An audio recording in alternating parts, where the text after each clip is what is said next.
I'm very happy to be introducing you all to my friend, Dr. Silvia Dubovoy, and also to someone of great renown and importance to our Montessori movement.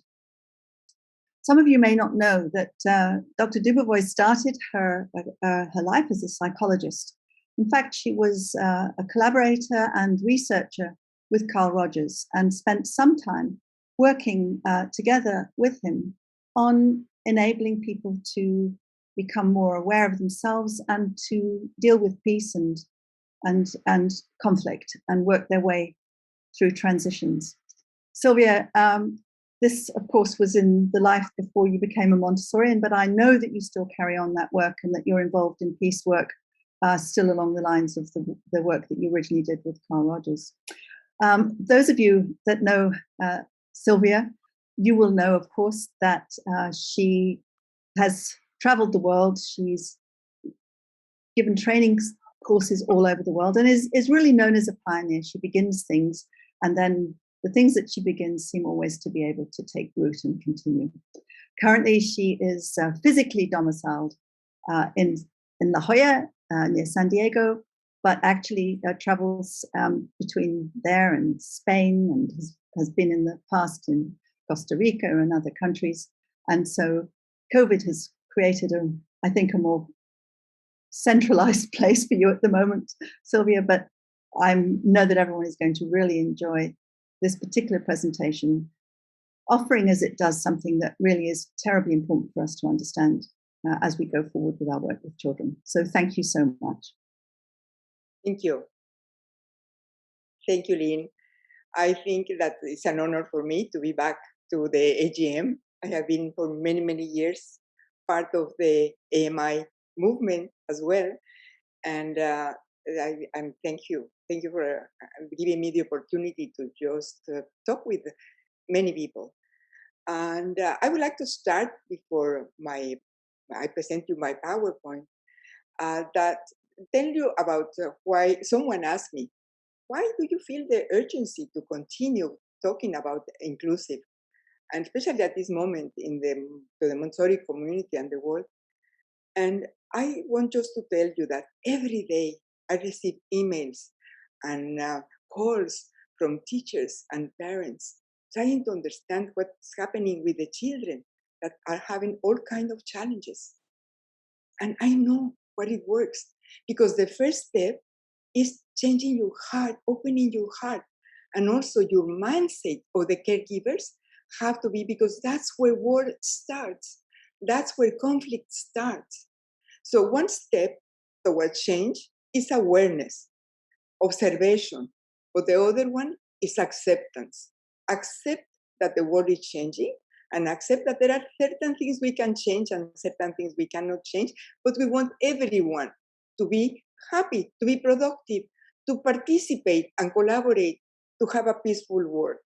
We all know that Montessori's early work with children with exceptionalities brought international attention to her method.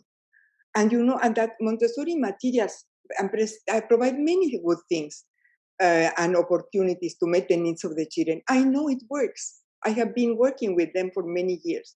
However, it's not that the greatest gift. The greatest gift that Maria Montessori offered to the world is her approach. Is her approach and her emphasis on the transformation of the adult. It is this transformation that will ultimately enable to recognize the uniqueness of every human being and to appreciate each child. We don't care about the level. Still now, there are not enough answers. So your task is really going to be to change your mindset. So that's what I'm going to talk about today, your mindset. So throughout human history, many cultures have projected negative and misleading ideas about people, not only neurodiverse or with exceptional abilities, but different in race, in color, religion, gender, and so many other aspects. Human beings are still doing things to other human beings. So I believe that an openness to and an awareness of diversity across all cultures, with the sensibility and willingness to integrate the diversity, will enrich our lives and our relationships with the world. Montessori education must reassess its practice in order to respond to the social, cultural, and educational changes, such as an increased number of children with challenges that my teachers are telling me, a surge of refugees all over the world, worldwide migration, and the lack of equitable access to advances in technology. There are many children that cannot even use the internet for studying. All is happening with our new economy reality. I think that it is time to take the first step to an inclusive mindset. So changing the way in which you see other people and the world can be done when you actively work on a more flexible mindset. A determining factor that plays a major role in my life is the belief of our own capabilities. It is so difficult to trust that you have in yourself all the means to be happy. I believe that if you believe in who you are, it's a key to promoting a healthy self-esteem in yourself, but also around you. Because when you're happy, you want everyone around you to also have a good self-esteem. How we learn and live our lives is directly correlated with the self-esteem we gain through our relationships. Now, literally, the paths we take in life depend on the self-image we have acquired mainly through the eyes of others. Recognizing the positive or negative impact you generate in your daily interactions with anyone is the first step on the path for an inclusive mindset. You know, our perceptions are formed by our experiences, and they create a mental baseline. If you think about neuroscience, it can only be changed when you have a new awareness. Our mindset provides us with a set of assumptions that help respond to very complex situations and actions and emotions. Each of us unconsciously have acquired habits and ideas that we learn through our childhood, through our environment, through our culture, the values, and the media that surrounded us when we were children, but still now we're changing. We're changing and we get new ideas. And media is trying to convey something that we have to be aware and be selective in what kind of things we believe. When we recognize our values, our cultural values, and our biases, which are rooted in a variety of cultural influences that span our lives, thereby expanding our mindset to accept everyone, the quality of our life becomes better, much better. I would like you to read maybe a book from Carol Dweck called Mindset. She says that there are two types of mindsets, fixed and growth mindset. Fixed mindsets assume that intelligence, temperament, and other traits cannot be modified or improved. We know that's not true. There is neuroplasticity. There are many things you can change. But that type of mind, to have fixed minds, influence the quality of your life, the decisions you make, and the challenges that you're going to willing to take. But instead, if you have a growth mindset, all those mindsets, they are seeking out of challenges. They view failures as a chance to learn and to build upon their abilities, not on something that is maybe a limitation. So inclusive mindset take on the possibility to change your outlook to one that is willing to grow, to be open, to be receptive to new ideas, to diversity, to different perspectives, and approaching all children and others with an open heart while practicing universal acceptance. It is you that can do that. So many factors influence the mindset we hold, and it's important to realize that what we think becomes. Be aware about that. Your mindset is your sum of thoughts and beliefs that determine how you make sense of yourself, your immediate environment, and the world. Therefore, there is an urgent need to review your ideas about others that you perceive that be different. A detrimental mindset causes you to have bias or prejudices against others. You know, I have always think that that is because there are reasons for that. And one of the reasons include unfounded fears. We have fear, or because we don't have enough information. So the more actively you are going to seek to be well informed, the more you will be receptive to changing the way you think about diversity and exceptionalities. It is important to engage in self-reflection, to understand what our relationship with change is. And in order to begin the work of developing your inclusive mindset, I think that you have to ask yourself, how do I react when something I anticipated did not happen? How do I react when it doesn't end up happening? How do I react to sudden change in schedule or meetings? How do I react when I have to interact or work with a person I have never met before? What feelings do I experience? Let me tell you, those feelings, watching at your body, they are letting your mind know how you feel about these things. That's the sign that tells you you are not having an inclusive mindset. You are full of bias and prejudices, and you have to liberate your mind to be happy and to be able to do that. How can we gain an inclusive mindset? Well, by understanding that every human being deserves to be valued and seen, and accepting that we're facing a new reality in our relationship with colleagues, parents, and children. You cannot hold to the past. We have had 2 years of changing the way children are with their parents in their home, how many people cannot be in their offices. Even going back to the office seems so strange. There are so many people that are staying at home that have become hermits. You have to think about that. You have to understand that. Also, how can I gain an inclusive mindset? By being willing to accept that the world has drastically changed and we need a new paradigm. Also, by having a heightened awareness of our own behavior in relation to others. By keeping in mind that change is a normal aspect of evolution and progress. By working with our inner self and discovering if we have a fixed or a growing mindset. Especially by being mindful and committed to empowering rather than diminishing others.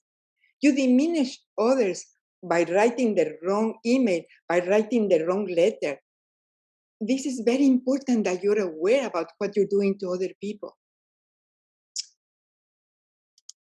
It's a win-win situation.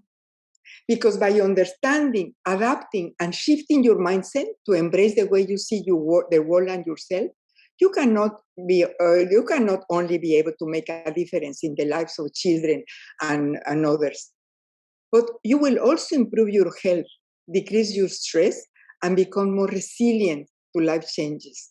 I think I'm a good example of that. In this moment, accepting another with differences or with different values and views of the world is necessary to confront all our own introjected norms, assumptions, and judgments. Many times, our initial thoughts might not be the only way to approach another or a situation.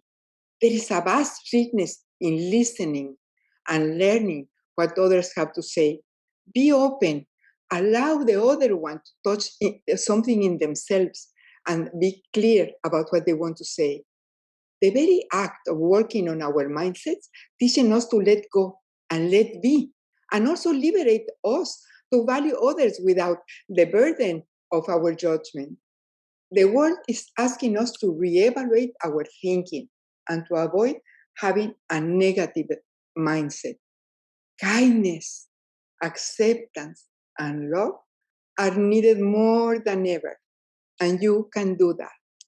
So it's common for many people to avoid talking or even looking at a person who has a limitation or is different only because they are not sure about how to communicate. It's a matter of communication, of being open, of learning more about that person. An inclusive mindset can help you to support all this. If people understand that we all have limitations and that neurodiversity is beneficial and a natural occurring phenomenon in the world, people may be motivated to become better informed about different aspects of disability so they can act in a different manner. And that's what we need to do. So the inclusive mindset is not a matter of charity. People with differences or diversity, the only thing they are asking us is to just open the door to basic opportunity so they can be self-sufficient and as much as possible well-regarded individuals with meaningful relationships. And we have to help them to do that. So can I change my mindset? Yes, you can. We have a human tendency to overreact when change happens unexpectedly, but we need to practice a friendly attitude towards change, mistakes, failure, our errors. We are very good with Mr. Error. We learn from our mistakes. Working on your self-esteem will also help you to understand the importance of building and protecting the self-esteem in the children, with your colleagues, and with the larger community. When you feel good about the changes you are experiencing in your mindset, and you see how you deserve the same that others seek from you, you will increase the benefits in all your relationships. I know it's not easy. I know it's a lot of work and many things are required, because it is very difficult to recognize that we hold in our mind thoughts and beliefs that are not appropriate, but it can be done. You can practice and practice and practice until you remove those maybe the spider nets from your mind and you are thinking positive about others. And then it becomes natural with you. You just see a person, you see everyone before you just see the face. Mindsets need to evolve. And to evolve means from simple to a more complex or advanced form. Evolution is a very broad topic. If you go to any place and try to find out, it has changed enormously. If we think of biological evolution, we're talking about genes or the hereditary characteristics of populations that have evolved over successive generations. And that's a very long process. We now know many things about genes and epigenetics. But if we talk about cultural evolution, it is my perception. And maybe it's because I'm very old and I feel like the years pass very fast. But I believe that in recent years, it has evolved faster than ever before. Cultures are changing, and we are still in the middle of many changes. We have been facing so many changes in our lives recently, such as the fear of the pandemic, gender revolution, cultural and race awareness, and all the words around, all the words that are around every place, that we need now to be creative on how to navigate this new and confusing world, especially for children. I trust you. I trust every person, all my teachers and the people that have worked and are working for education. I trust you, and I know you can take an intentional stance to become a change agent. You can pledge to hold a deep conviction that all human beings can have a happy, satisfying life if they believe in themselves, even in the midst of challenges, even when the situation seems hopeless. The only constant is change, and it's inevitable. Life is never static, and that's one of the reasons why working with yourself and establishing meaningful relationships with all children and their families leads you to feel accomplished, loved, and accepted. Who is normal? Well, you know what? Normal is just a made-up concept. Our attitude toward disability must change so the condition is no longer perceived as a negative trait. Many children are being born with many other things. We need prevention. We need more work with the intervention. We need more work with reprocessing. We need to work to really have prevention and education so parents learn before conception. The way we talk about or think about someone else comes directly from our bias. And this must be confronted and changed, as we all have limitations. So we just need to be able to educate more people. There is no reason why having a disability or a limitation means less than anymore.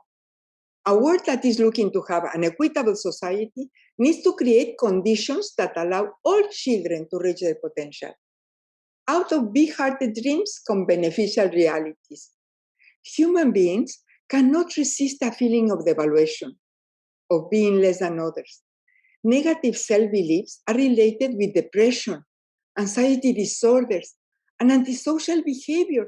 And that's what you're seeing in the world.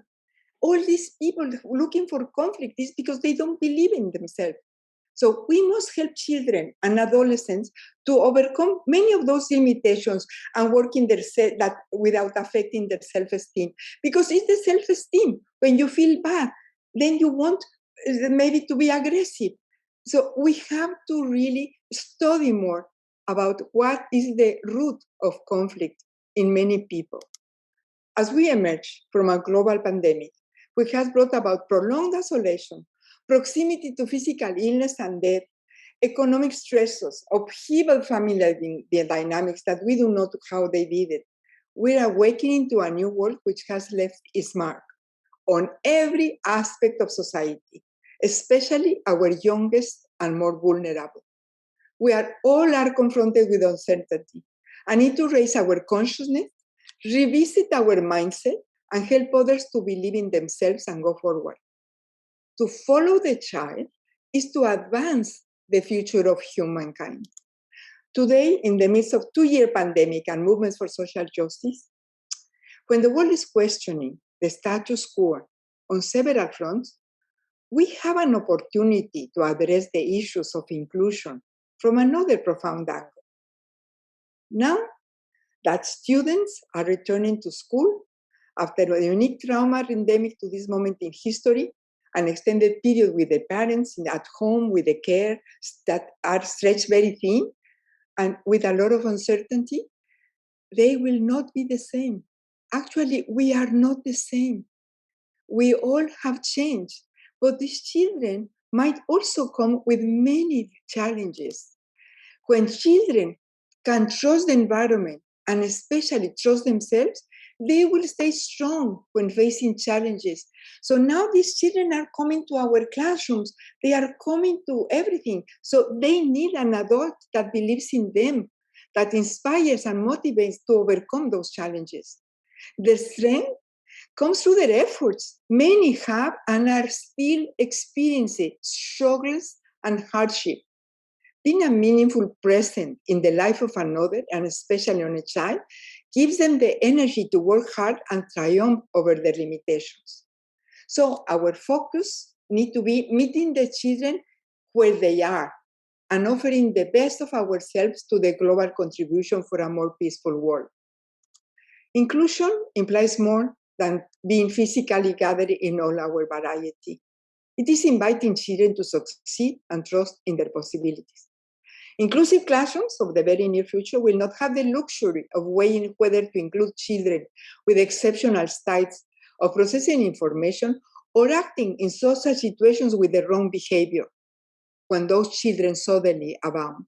There are many now. We are complicit in creating a scenario where children may feel handicapped if we do not broaden our view and prepare the environment to welcome them. And this requires a team effort. It's not the work of one person. It's a team. It's collaboration. Collaboration is a key to help any child to overcome their limitations. What kind of learning? Well, inclusive in the education, for me, is in the heart, takes root in the mind, and finds expression in the home, in the school, in the park, everywhere. It is a natural outgrowth of our practice ability to observe without judgment and to love unconditionally. The most important part of your work now is to bring joy and love back in the classrooms, back in the home, back in the park, wherever you meet. There is really an urgent need to reevaluate what kind of learning is important for each child. You have to really see what do they need. What are the most important skills that the child needs in order to face these new realities? You have to work from their strengths. Working from the strengths. For many years, I have been advocating for more awareness about the necessity of inclusive education for children with variations in their learning styles, such as neurodiversity or disability. But your mindset and your attitude influences the way in which a child with an exceptionality will face the world. So we have to change the person transformation of the teacher. By focusing on what the child can do and not in the limitation, you're allowing them to have feelings of accomplishment and acceptance. So you have to observe. Any person working with children need to be first aware of their own self-esteem and abilities that might limit the child's possibility of success and remove obstacles. If you do not know that you have all these problems with your self-esteem, you cannot see how to help another child to overcome many of their limitations. Practice unconditional acceptance and empathy. Empathy means putting yourself in the shoes of another so you can understand the challenge they face. Be aware about the children. If you're in position of being a mentor or a teacher, you have the possibility and the responsibility to create a situation where the child can succeed and gain in her self-esteem. A feeling of accomplishment arises when he or she learns a new skill and boosts her self-confidence to face challenges in difficult situations. Unconditional acceptance, being present with your knowledge and love, and opening your heart to a new experience, because being with a child that has some kind of, is a new experience. This will allow the children to believe in themselves and move forward.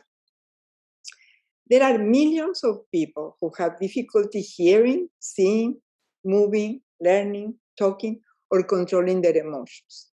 But listen, just by having a meaningful relationship with someone who sees their possibilities, these people can blossom into their most creative and capable selves.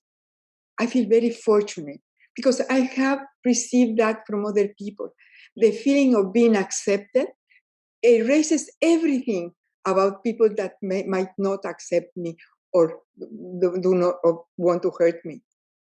Only one person that sends you the message that I accept you.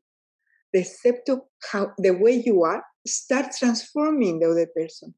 Continuously focusing on the strength of others is a powerful force, and it will benefit the whole community, the whole world. Look for what they have, not what they are missing, because it's missing for you. As I say, it's a matter of a subjective evaluation. Engage a child's interest, yes. When we support a child to engage in one of their pre-existing interests, it not only renders them happy, but also gives them the capability to cope with pain, with suffering, or a disability. Remember the story of Montessori talking about this little child that was in the middle of the street playing with a little piece of red paper. Children find joy in everything that they can do.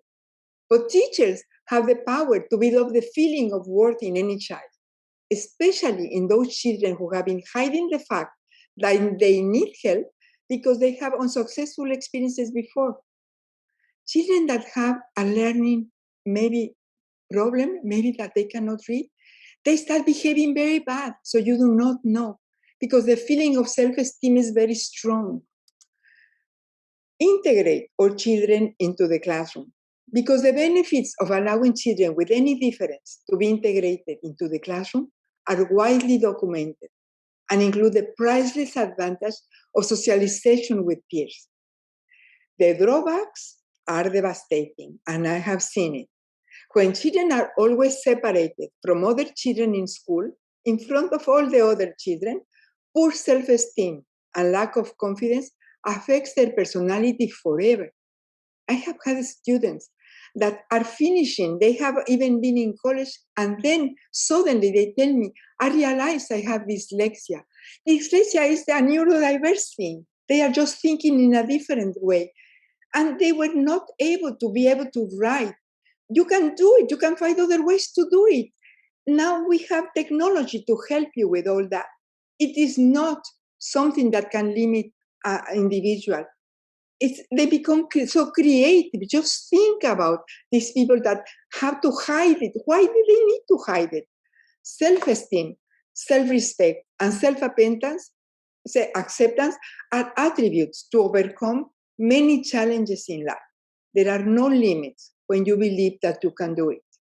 I know there will be obstacles, maybe challenges and mistakes, but with hard work and the belief that it's possible because you have what in your mind, there is success. Educators have a great positive impact in children's lives. But you know when? When they offer opportunities showing increased confidence in his abilities or her abilities. Then the child can compensate any limitation by pursuing activities that build skills gradually with practice. Remember neuroplasticity. The only thing is they need to repeat more times than the other children, but you have the means to help them. But if you give up, then they cannot continue. It's hard work, very hard work. Also, when they can have an impact, when the teachers keep them engaged and motivated, children receive positive messages about their abilities and develop a healthy self-esteem because you keep them motivated. Also, when the teachers, they model the world that they would like to live in. How do you want to live your life? The same thing you want for that child. Our mandate is very important. Whether a child exhibits behavior driven by genetic or situational factors, our mandate as educators is always the same. To value each child as a unique individual, see them clearly from who they are, and focus relentlessly on their strengths, which will ultimately carry them through life. The essential relationship in a child's life with teachers, family, and peers are the building blocks that allow the child to develop a very strong sense of self-worth, self-esteem, and to fully integrate into a socially cohesive community. As educators, we have an immense responsibility because the future of the work, as we know, is changing. It's not going to be enough. Anyone involved in education needs to respond to diversity and disabilities with knowledge and kindness. So you think knowledge is your mind and kindness is your heart. Heart without the mind and mind without the heart does not exist. In summary, we should train adults on how to respond to this time, to what is happening now, so children can adapt without giving up the rich potentialities that they are born with. The power of love, the power of empathy and understanding change behaviors and uplift the human spirit to levels beyond expectations. I'm asking you to transform yourselves because the transformation only comes when you get rid of preconceived ideas and judgments, and you're open to a new way of being in your daily life and in your relationships. I want you to just let you know that you are paving the future of the children you're working with. What a responsibility is to be an educator. Success is always possible. I believe there is always hope when you are surrounded by people that care for your well-being. Children need you. They need to be able to understand and what is happening in their lives. They are all suffering. You see them all walking with those masks, and you see their eyes, and they are all quiet. They are all just because they are afraid of what's happening. They don't know what's going on. They will adapt, but still, they need that every time you look at them with your eyes, even without mask or your eyes, you're smiling to them. You say, I accept you the way you are. I think that we all share the same universal hopes and dreams. And thinking about an inclusive environment, maybe one day we are not going to think that it's an inclusive environment. Sometimes people ask me, I am having a school for putting all the children that need special education. That's not the way to do it. We have to have everyone because we learn from each other. An inclusive environment begins with the premises that we all have hopes and dreams, but of what? We want to belong. We want to belong, and we want the people to see you and because have some dignity. We all our grace and courtesy things that we give in Montessori environments is to help the child feel good about himself. Blow your nose, you say, because you care about their dignity. But they want to belong, and to be able to belong, you have to behave in a certain manner, and you want to feel accepted. The other one is to be loved, because if you see all many of the problems is because the parents are talking about their children in front of them about their limitations. You're hurting them. You need to just be loved and be careful when you talk to them, to be accepted the way you are. And of course, help you to overcome anything and look at the strengths, because the strength will help you for your limitations. To be valued. No one in the world wants that you're not recognized. It's a feeling of being like forgotten, that you have participating in the world. You are giving things. You are a human being that want to participate and collaborate with many. And you have to recognize that value. Also, to be respected the way you are. And for respect, you have to be able to know how. What does it mean, respect another person? Respect their life, respect their mind, respect how they answer. To be heard. They have many things to say. Be aware. Listening is great. Listening another person, you want in contact with your relationships. To be seen, because people pass the eyes in front of children, but you do not see. You do not see. It's one thing to be looking, and another one to really see you. I see you. I recognize you. I love you. I accept you. So to be seen is very important. And one that becomes with unconditional acceptance is, I trust you. I trust you. I know you're going to make mistakes. You don't, but it doesn't matter. I will help you to overcome that. And I trust the way you are. And for me, the most important is that feeling of being welcomed, not being separated from others, not being discriminated from others. So we all have special needs. I think we need to model reverence and respect for all cultures of the world with your thoughts, with your intentions, with your words, with your everyday actions. I invite you to honor all human beings. We all have special needs, but each of us has strengths and challenges and a different way of learning, but we are also similar in many ways. There is no time to waste. Our task as educators in the year 2022, we are almost in the middle of the year, is to adopt a mindset of radical inclusivity and to expand our hearts wider than ever, and accept everyone, no matter what. In this way, the healing light of love and acceptance can illuminate every child whose path we cross, no matter where they come from, what abilities they possess, how they express themselves, or how they learn. I believe that in this moment, there is so much is at stake, and we need to really be able to act now. Thank you very much. It has been a pleasure to be with you, and I hope this will open your mind. Thank you. Silvia, I'm feeling quite stirred up and emotional just now, having listened to you. I want to carry you around in my head and remind myself every day that I need to look in that way at all human beings around me. And it was wonderful to be reminded and also to be turned in such a positive way outward and inward at the same time. So I'm really grateful to you for that.